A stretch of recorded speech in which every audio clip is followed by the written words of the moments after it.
Welcome everyone to Kanpai News. It's Thaylien. Are you drawing our portrait? Are you gonna have a? No, I am reading Ye Olde Newsy from my special news carrying a case. I see. It's a scroll. All right. Very cool. Well, we don't have town criers here. We just have us. Welcome everyone to Kanpai News for the week. Don't give him fucking ideas. You know he'll turn up next week with a fucking bell. And like a Robin Hood cap, whatever those are called. Sure. You have just accused me of something I may or may not do. Roll initiative. Oh, dear. I don't have dice near me. Anyway. Deep breaths, everyone. Welcome to Kanpai News for the week commencing the 25th of February, 2024. I am your host, Nasuth. I am joined by these two chuckleheads. How are you guys this week? Yes. I am deeply in need of news. Well, we've got a lot of news. Our first story, however, before I actually get into it, is a little bit on the serious, like, say a little bit, a lot on the serious side. A whole bunch on the serious side. You may want to skip to the one after it if you're a little, squeamish. Yeah, a little bit squeamish. We've tried, of course, to sensitive keep the language as light as possible for mostly YouTube. But all right, so that's your warning. Let's go ahead and get over to the news. So our first up, we have a famed producer who is in some serious trouble over a very, very serious crime. So police in the Wakayama Prefecture have arrested a prominent anime producer, 52-year-old Koichiro Ito, for allegedly soliciting a 15-year-old high school girl from Nagano for extremely safe search-off pictures of herself. I'm sure you understand what that means. According to authorities, Ito asked the girl for the pictures in September 2021 with full knowledge that she was a minor at the time, and offered her 12,500 yen, or about $83, in electronic money in exchange. The crime was discovered as part of a different compensated adult no time investigation, and police are still looking to see if any other victims exist. Ito has been a producer of many works from director Makoto Shinkai, including The Place Promised in Our Early Days, Your Name, and Suzume. And I know I still haven't seen Suzume, but I know we've talked about that and Your Name quite a few times in the news. Well, definitely Suzume. I mean, the sad truth is, like, death of the artist. Where do you draw the line? Because I think you just have to. Yeah, that guy's a piece of shit, but consider all the other people that work on the project that aren't. Exactly. Yeah. It's harder with say musicians and singers, because if they do something wrong, you know that everything came from them. Yeah. And so, whereas these other collaborative effort. Yeah. He's only one part of the overall machine, and you can't negate the work that everybody else did going into that. He was the producer, so he probably had some of the least involvement, really, when you get down to it. Exactly. Right, let's move on to the next one. This is on to something also sad, but not quite not nearly as dark. Yes. This is the end of an era for the Digimon games. Kazumasa Habu, the producer behind the beloved Digimon video game series, has announced his departure from producing Digimon games, having been a pivotal figure in the Digimon gaming world since 2010. Habu revealed on the site formerly known as Twitter that he has been transitioning away from the producer role since April of the previous year. He played a significant role in the development of Digimon Survive, which was released in July 2022, and assured fans that the Digimon games will continue to be in good hands. His departure marks the end of an influential chapter in Digimon's history, but Habu leaves behind a legacy of innovation and dedication to the franchise. At least it's kind of like, it seems like it's potentially under his own decision and not like he was forced out. Yeah. I think he might be doing something that's very rare in many industries, where he's He's reached the end of his time that he's creatively into the game scene, and is going to bow out and move on to something that makes him, feel better off, even if that's just retirement. Because no doubt he's made an awful lot of money on the franchise, and he can now have his time to appreciate it. Yep. Which I gotta be honest, very rare. I do have to ask the question, do people enjoy the Digimon games? Because my understanding is they are innovative, but also underdeveloped a lot of the time. It's they introduce cool things and stuff, but at the same time it's just I just wish you put a little bit more. Anyway, move on to the next one. So, Digital Extremes. Oh, wow. Right, so moving on to the next story. Gale Online returns with familiar faces and new adventures. The highly anticipated Sword Art Online alternative Gale Online 2 TV anime is set to debut this year, bringing back popular characters such as Peter Huey, voiced by Yoko Hikasa,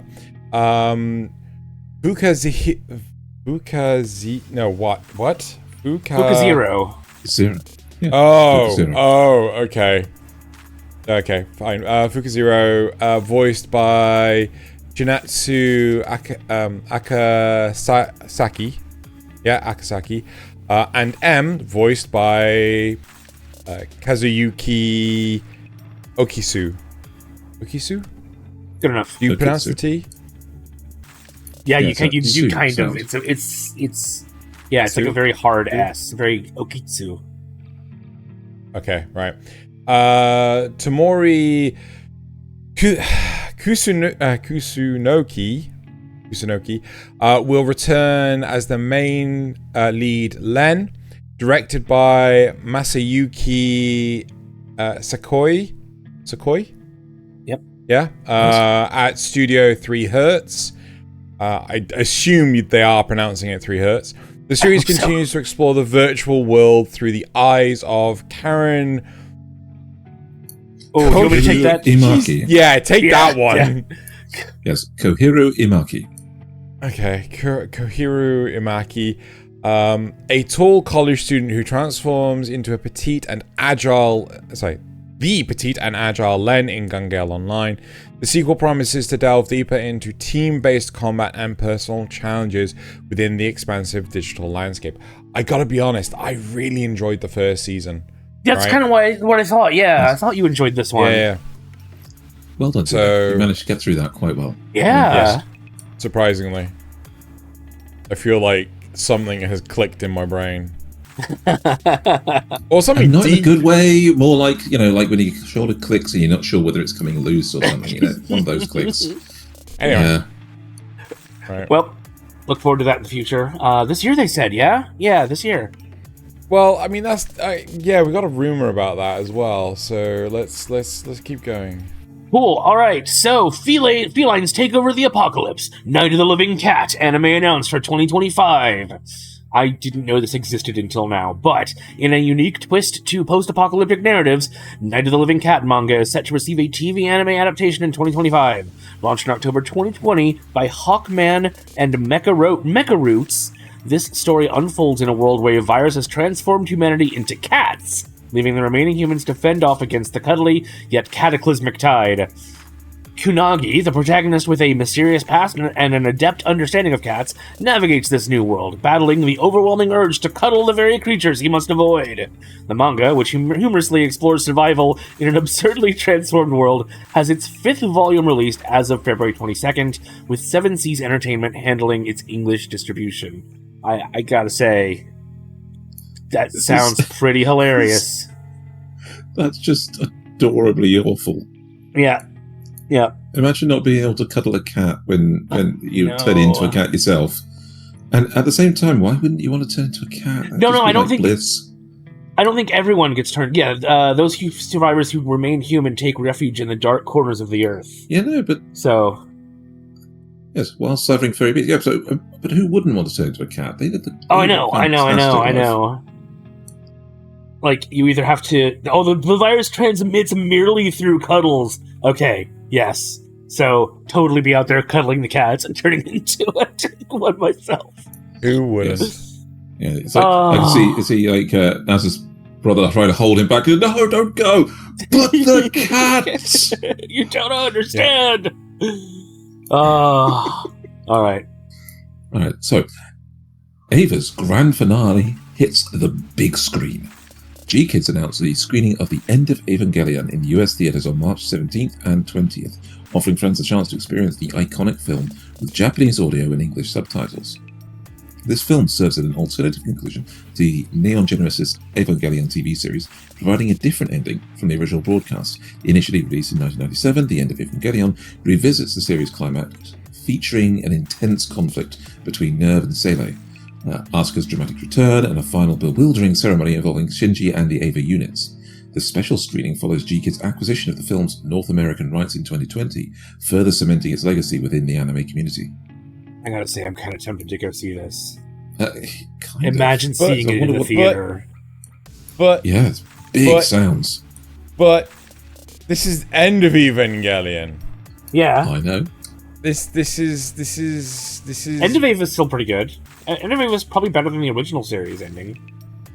But oh yeah, no, that's not the problem. Like if this was any of the reboot movies, the rebuild, sure, 100%. But man, right? but they put a lot of quality for the time that this came out. They put a lot of quality work into it, and I would love to see it just on the big screen. Yeah, I only ever saw it on my TV. Yeah, exactly. Computer. Exactly. I've never seen something that I love quite so much as this at the time. I would love to see it in the movie in theaters, just because of how big it's going to be. You know, practically be able to feel those sound effects. It'd be like if they brought Akira back to the theater, kind of. That no, level. You see, I think that's like too big a bold claim, right? I feel that Akira is like leagues better than that of naturally, yes. Yeah. Yeah. But like, in terms of like I would also, just the visual feast that you get out of it, the spectacle. Maybe. I'm okay. Let's move on. Yeah. I would feel similar if they brought back the original Ghost in the Shell movie. See, again, I don't know if I'd go see that in the cinema. All right, moving on. I'm more on the line for that one anyway, right? Let us know in the comments what you think, whether you would go or not. Yeah, dude, yeah. Dive into the desert adventure with Sandland Games' new gameplay trailer. Yep. I think I said that right. Bandai Namco Entertainment has unveiled a thrilling 9-minute gameplay trailer for the highly anticipated role-playing action game, Sandland, based on Akira Toriyama's manga by the same name. Set to launch on April 26th, the game will be available on PlayStation 4, PlayStation 5, Xbox Series XS, and PC via Steam. Players will explore Switch, interestingly. Well, I can appreciate not Switch. I'm kind of surprised not Xbox One if they're also got the PlayStation 4, right? So the PlayStation 4 was the surprising one for me. Could be the prevalence of the PlayStation over there. Oh, of course. In general, the PlayStation consoles have outsold the others, almost, worldwide. Not anymore. Well, I mean, not anymore. Not there, but like over Xbox, for example. Yes, like the Western consoles just suck it sure. in Japan, right? Yeah.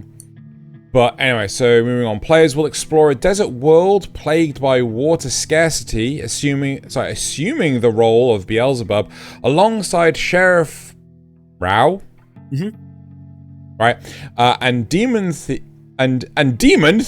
In a is Thief demon. The name? The Demon. The Demon Thief. The Demon Thief. Right. Okay. Thief is the Capital actual thief. name because it's capitalized. Right.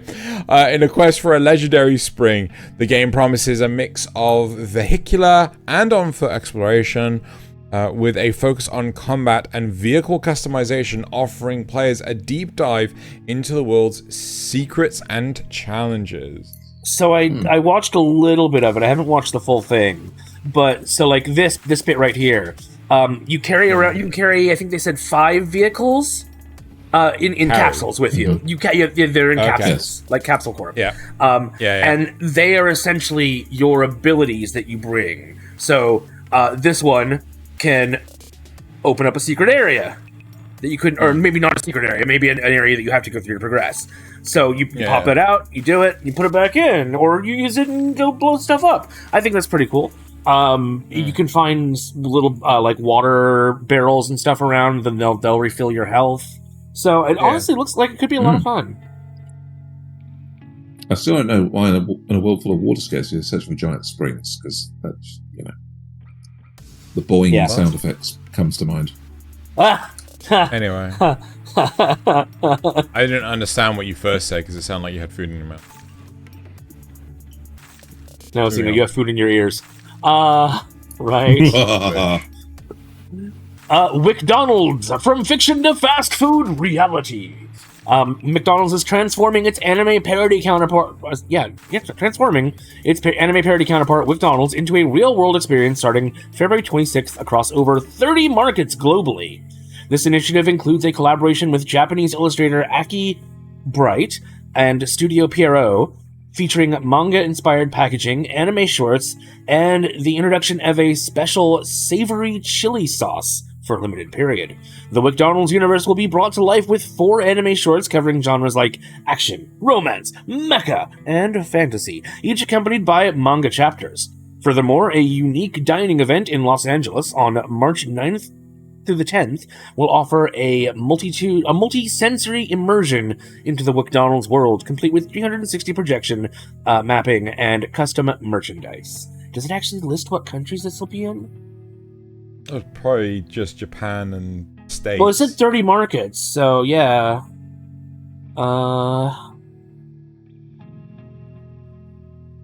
That's when the shorts are coming out. No, I don't think it does. So probably not near any of us, but maybe in your area. Right. Coming into the home stretch. For our next one. Japanese artists take the stage at Coachella 2024. This year's Coachella Valley Music and Arts Festival lineup includes a remarkable Japanese presence, with the pop duo YOASOBI, Vocaloid sensation Hatsune Miku, and girl music group Atarashi Egako set to perform. YOASOBI is set to perform. YOASOBI is scheduled for April 12th and 19th, Hatsune Miku for April 13th and 20th, and Atarashi Egako for April 14th and 21st. After a missed opportunity in 2020 due to the festival's cancellation amid the COVID-19 pandemic, Hatsune Miku's Coachella debut has been highly anticipated. The festival, known for showcasing a diverse range of music genres, will also feature South Korean girl group Le Sserafim. Nice. Coachella, an annual highlight in California's Coachella Valley, successfully returns to bring together popular, established, and emerging artists from around the globe. And probably a lot of drug use. A whole lot of drug use. I mean, yes, if you want to go out into a desert valley to get heat stroke, drugs, alcohol, and probably 4 different sexually transmitted diseases, this is where you go. Well, that or Burning Man, yeah. Yeah. Well, right, okay then. Well, on that lovely note, no escape from live action adaptations. So, Destin Daniel... Cretin? I'm going to call him Cretin. Okay. Known for his works on Shang-Chi and the Legend of the Ten Rings, and American-born Chinese, I don't know that last one, is set to write and direct Lionsgate. Well, it's Gates'. It's Lionsgate's. Yeah. Long-awaited live-action adaptation of Masashi Kishimoto's popular manga Naruto. Despite the project being announced a year after the manga's conclusion in 2014, progress has been slow over the past decade. Cretan, I'm sorry, I just, praised for his adaptness in action, direction, and adaptations, has received approval from Kishimoto, who believes he is the perfect fit for the film after watching one of his blockbuster action films. Wait, Naruto's gonna be adapted into a movie? Okay. Yep. Well, seems like it, yeah. Yeah, Kishimoto is convinced of Cretan's ability to create solid dramas about people expressing confidence in their collaborative production process. While Cretan is currently involved in a Wonder Man TV series for Marvel Studios, the release schedule for the Naruto film remains uncertain. Fans can anticipate the adaptation, but detail on its integration into Cretan's busy schedule are yet to be revealed. So wait, are they gender swapping Wonder Woman?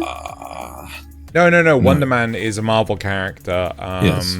Oh, right, Wonder Woman's DC. Right, yes, sorry. Yeah, yes. No, he was originally going to be played by Nathan Fillion. And was going to be in the second... what's the name of the Guardians of the Galaxy movie, but they chopped it out and things. Basically, he's just a super strong guy. Yes. So is this is this right, Zeno? Yes. With just these two? Okay. Yes. Right. Cool. Yeah. So no, I'm interested because I actually liked Shang-Chi and the Ten Rings because it wasn't a particularly standout movie, but when I watched it, I enjoyed it. Didn't that have Jackie Chan in it? No. What am I thinking? I swear he was in. Was it Jet Li? Movie. No, it wasn't Jet Li. No. But whatever. So I liked Shang-Chi, but there were elements of it that just felt off, like some of the CGI animals and things. We just felt like the compositing of this is just off. Like there are certain colors that are way too vibrant for the rest of the environment to make it believable, and the transition of first act to second act made no fucking sense whatsoever. It was a bit weird. I mean, so as I say, it did have some problems with it, but I did enjoy the ride, as it were. Yeah, I mean, it didn't have any glaring things like, say, Jurassic Park's T-Rex paddock suddenly becoming a cliff. That kind of thing. Oh, no. What's worse is, I can outrun a T-Rex in high heel shoes. That's socially acceptable. Have you not seen World? I have, and I just the way they made it seem is that the T-Rex wasn't chasing her very fast. So that was kind of it. Yeah, I mean, I'm pretty sure it could do it in one step. Anyway, let's move on to the Factor Rumors. Yes. Right. So, Gale Online Season 2 is coming out in 2024, as we already said, and this is a fact. Gale, a Sword Art Online alternative, Gale Online, is officially getting a second season. The announcement came from the Dengeki Bunko 30th anniversary event, with key staff members and the main lead returning for the production. However, a specific release date for 2024 has not been mentioned in the information available. Dengeki Bunko, is that what was interesting? False. It says... What? It says fact here. Oh, it says fact. Sorry. Why is it? Why is it false on my screen? Zeno, that's why he told me to refresh it earlier. You might have missed that. That's why I told you to refresh it. Yeah. A little behind the scenes things. Zeno can put messages up here for me to see. To try and not break the immersion, but fuck that noise. What immersion? All right. So, and our second of two. Is Toyota are producing an anime about their cars. This is a rumor. What's a shame, actually. Assume this is a rumor. The search did not yield any specific information about Toyota producing an anime about their cars. It is possible that this topic might be discussed in less mainstream sources or specific niche forums that are not immediately accessible from general search results, as we're going through with our interns. If the information is from less credible or unverified sources, it's best to treat it as a rumor until official announcements or credible news sources confirm it. Yeah. I only found this in one place, and I was like, this sounds weird. Because I saw the story about the McDonald's stuff as well, but there was no they said like it was a full series and whatever. Not it's the just fact 4 that shorts. It was, yeah, and it's just like so it's the Gungale Online one though was the year. Like I didn't find anything that was saying 2024 until Nasuth buddy puts up the fucking story and is like, oh yeah, it's got 2024 sodding there. So, no, this would probably end up being terrible if it was real, but I could hope that it would be funny. So there's a new tokusatsu called Bungur, and it's all about like they have like car wheels on their faces. It's so bizarre, and I saw a clip from it, and it seems almost as on like silly as Bravern. So. You might have to check it out. Anyway, that's it for the news this week. Thank you everyone for tuning in. Stay tuned later this week for Kanpai Cast, where we talk about censorship and how it's used both in the East and the West. So before we let them go, I just want to say it's a little bit of a weird episode. We spent a lot of time exploring the experiences of censorship from the West and the East and everything like that. But we do actually sit down and come to some form of conclusion towards the end. It just happens a lot later than I certainly expected it to. Yeah, but I think that's good sometimes. It was a nice, deep conversation. Yeah, you know? yeah, that's going to be really fun. Anyway, see you next time for more news. For more news.